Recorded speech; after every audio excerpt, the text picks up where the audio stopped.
देश में सियासी पारा हाई है। शुक्रवार को संसद सत्र का 5वां दिन था और 5वें दिन भी सदन में मोदी सरकार मुश्किल में दिखाई दी। राष्ट्रपति के अभिभाषण पर धन्यवाद प्रस्ताव पर चर्चा के बीच ही विपक्ष ने सरकार पर हल्ला बोल दिया।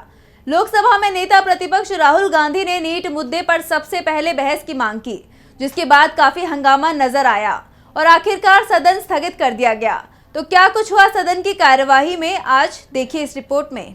संसद सत्र के 5वें दिन सदन में तीखी बहस देखने को मिली। सत्र शुरू होने से पहले ही कांग्रेस सांसद और लोकसभा में नेता प्रतिपक्ष राहुल गांधी ने नीट के मुद्दे पर कहा कि मैं प्रधानमंत्री से अनुरोध करता हूं कि ये युवाओं का विषय है और इस पर सही तरीके से चर्चा होनी चाहिए। संसद से ये संदेश जाना चाहिए कि भारत सरकार और विपक्ष मिलकर छात्रों की बात कर रहा है।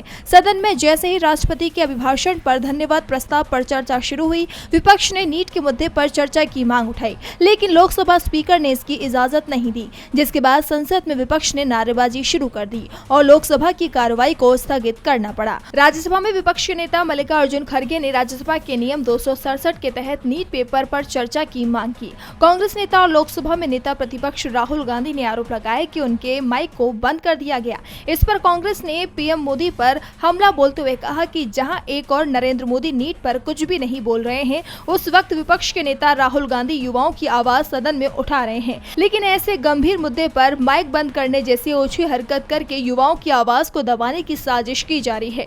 नीट को लेकर मचे घमासान के बीच राज्यसभा को दोपहर 12 बजे तक के लिए स्थगित कर दिया गया। 2 बजे जब दोबारा कार्रवाई शुरू हुई, एक बार फिर सभापति जगदीप धनखड़ ने विपक्ष की नीट पर चर्चा की मांग मानने से इनकार कर दिया। इस पर राज्यसभा में विपक्षी नेता मल्लिकार्जुन खड़गे के नेतृत्व में पूरा विपक्ष वेल तक आ गया।